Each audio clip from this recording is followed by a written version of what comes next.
3, 2, 1.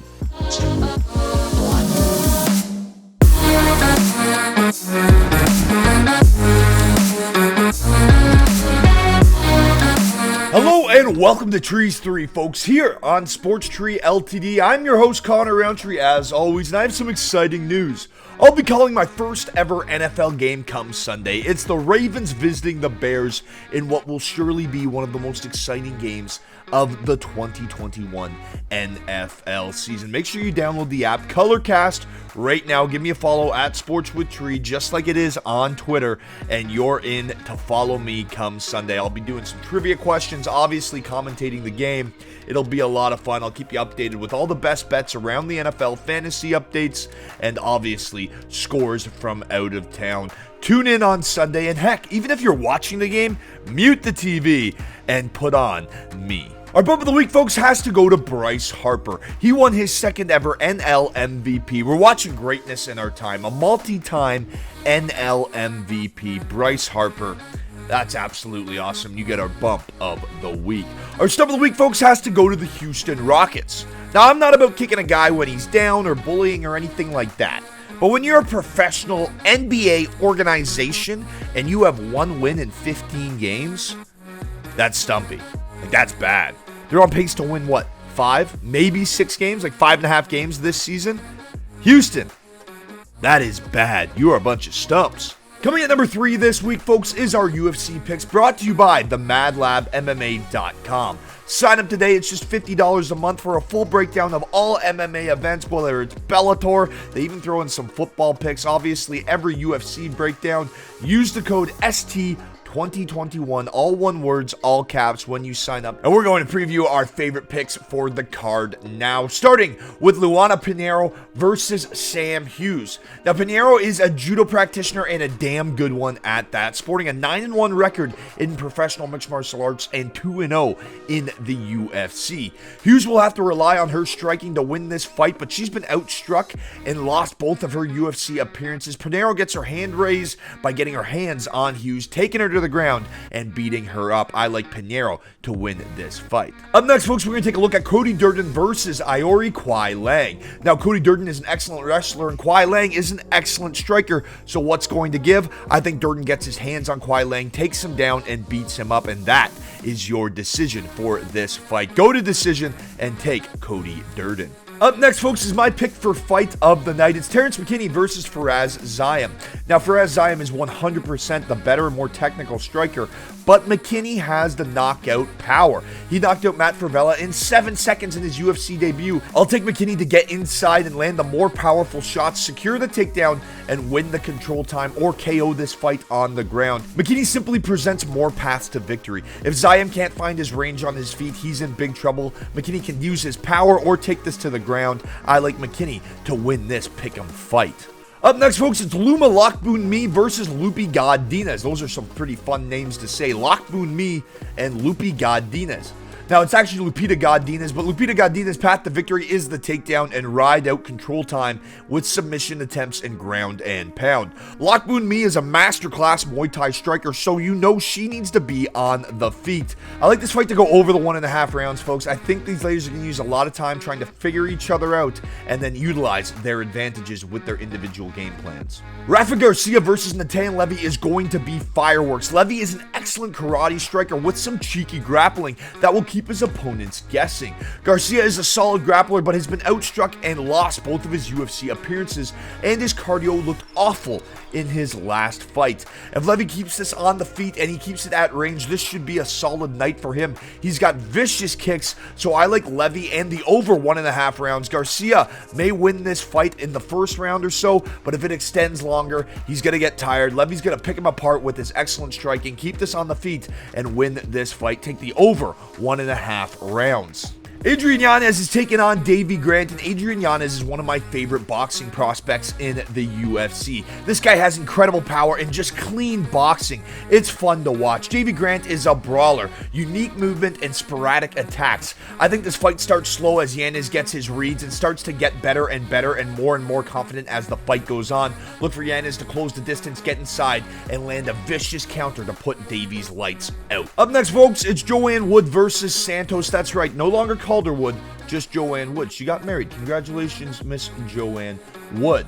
This fight is going to be extended. Both of these girls are extremely tough. I think Santos is the more well-rounded fighter and pushes the pace, but Calderwood is an excellent striker, and I like Santos to test the striking and then resort late to the takedowns. The play here is the over 1.5 rounds. Santos has gone the distance in all 5 of her UFC appearances, and Wood has gone the distance in 5 out of her last 6 UFC appearances. I have a bet on this fight to go to distance, but the over 1.5 rounds is the safe play. Up next, folks, it's Michael Kiesa versus Sean Brady, and this one is my underdog pick of the night. Lock in Michael Kiesa. He's big, he's strong, and he's just a massive welterweight with a 3-inch reach advantage. He has decent striking, but he is a master on the ground. My favorite submission artist in the welterweight division in the UFC, and he's coming off an embarrassing loss in which he just left his neck out there. Sean Brady has the striking advantage, no doubt, but I see this being a battle of grapplers. I know Sean Brady is undefeated, and I understand the hype, but guys, Michael Kiesa is taking out former champions. He's going to get Brady's back and just teach him a lesson about elite level grappling. Take Michael Kiesa as this underdog pick. Up next, folks, it's one of my favorite fighters, Miesha Tate, taking on Caitlyn Vieira in another pick'em fight. This fight is going to play out. Tate has the pace in grappling, and she's fought 25 minutes before, and she had a 2-year layoff, and she's been in there with some of the best ever. So she's going to be fresh, and she has experience. Vieira has the striking advantage, but I think Tate survives the barrage of striking early in this fight, and then Tate pushes the pace and wins this fight with her grappling. That's just my read. Tate wouldn't be making a comeback if she wasn't doing it for a reason.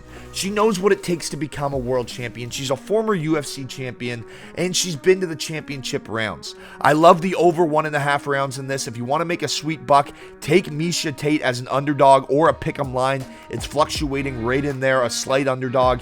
I like Miesha Tate in that spot. I like this fight to extend a little longer. Look for Caitlyn Vieira to come out and try to pressure Tate out of there, but you're not going to pressure Miesha Tate. This fight's going to go long. Tate's going to get her hand raised. Coming in at number 2 this week, folks, is Formula 1 racing, and we're shifting to Qatar for the first ever Qatar Grand Prix. The weekend is officially underway, and the first and second practice sessions are completed at this new venue. After the second round of practice, it was the Mercedes Valtteri Bottas with the fastest time around the track, followed by AlphaTauri's Pierre Gasly and Red Bull's Max Verstappen, with his rival Lewis Hamilton hot on his heels. Qualifying will get underway at 9 a.m. on Saturday, and then the Grand Prix itself will go at 9 a.m. Eastern Time come Sunday. As for my picks for this weekend, folks, on a track that's a relatively unknown entity, I like the Mercedes. Lewis Hamilton has that new power unit that powered him from 10th to 1st just last weekend. Valtteri Bottas is the fastest car through both practice sessions. Mercedes is running hot, they have the momentum, they have the confidence, and if they win this weekend, they can put a stranglehold on the Constructors' Championships. Make sure you take the Mercedes-Benz and the Silver Arrows. Coming in number 1 this week, folks, here on Trees 3, you already know what it is. NFL season, it's NFL football, and we have a battle of some AFC elite squads right now to get this started. It's the Indianapolis Colts visiting the Buffalo Bills. And before we get into this, I just have to let you know that Josh Allen's passing TD line is 1.5 for this week. The Colts have allowed 23 passing touchdowns this season. Josh Allen has the 6th most passing touchdowns in the NFL. He's probably going to throw for 2 touchdowns. That is a sexy line to make some money. Anyway, as for the game itself, I like the Bills to throw the ball all over the Colts' bottom-feeding pass defense come Sunday. On the other side of the rock, the Bills have allowed just 6 passing touchdowns this season, the fewest in the NFL by 5 entering Week 11. And Buffalo has allowed fewer than 24 points in 8 of the 9 games this season. Yes, Jonathan Taylor should be able to move the ball on the ground, averaging 5.8 yards per carry this year with 9 touchdowns, but the Bills are simply the better team with more playmakers on both sides of the ball, and they have home field advantage. Make sure you take the Bills to win this one at home. Up next, folks, it's the Detroit Lions visiting the Cleveland Browns, and yes, the Lions are coming off their best performance of the season, but that was a tie. Detroit has scored fewer than 20 points in 8 straight games, and the Browns on the other side of the ball are averaging 154 rush yards per game this season, the second most in the NFL, while Detroit has allowed 135 rush yards against, the third most in the NFL. So that's the matchup right there, folks. Look for the Browns to absolutely hammer this ball down the Lions' throat. Eat the clock. Yes, Baker is banged up, and the Lions are showing a little bit of pride right now, but that Browns defense needs to flex some of their own pride after getting embarrassed last week. Let's see what that Browns defense can do against Jared Goff. I like the Browns at home with the dog pound behind them. The San Francisco 49ers are in Jacksonville to battle the Jaguars, and Jimmy G is on fire. He has 3 straight games with a passer rating over 100 and has led the NFL in passer rating since week 8. On the other side of the ball, the Jaguars have scored fewer than 20 points in 6 games this season. The only team to do worse than that is the aforementioned Cats of Detroit. Yes, the Jags beat the Bills by swarming Josh Allen with Josh Allen. If you didn't know, Buffalo's quarterback's name is Josh Allen. Edge rusher on Jacksonville, also named Josh Allen.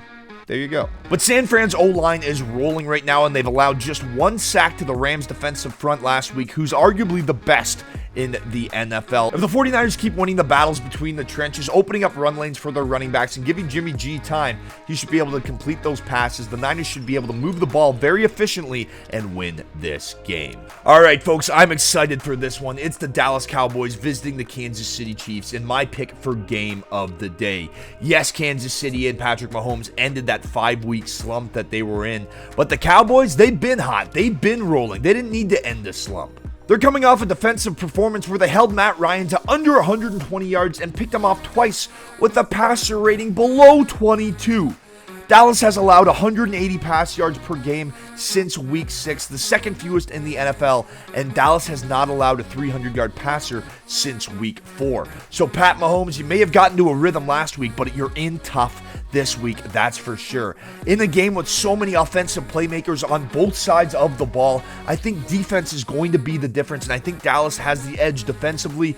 Give me the Cowboys in this upset on the road. For other NFL picks, folks, make sure you check out the Bear Down Breakdown here on Sports Tree LTD. We do 3 picks every weekend, break down the Bears game, Thursday Night Football, and then our lock of the week. So make sure you tune in now to see the Bears-Ravens matchup, and remember, I'm calling that game on Colorcast come Sunday. All right, folks, getting into your trivia question now to get you in to win a pair of NBA or MLS tickets to see your favorite team play live. The Golden State Warriors are simply rolling right now. Steph Curry is looking vintage 2015 Steph. Now, here's your question. What college did Steph Curry play for? Head on over to SportsTreeLTD.com right now. Hit sign up or sign in. And remember that an upgrade in your subscription is an upgrade in your chances to win up to $15,000 a year and tickets to see your favorite teams play live. Folks, I'll be calling the Ravens at the Bears this Sunday only on Colorcast. Download the app today, and I'll see you on Sunday. And cheers! You've made it to the weekend. 3, 2, 1.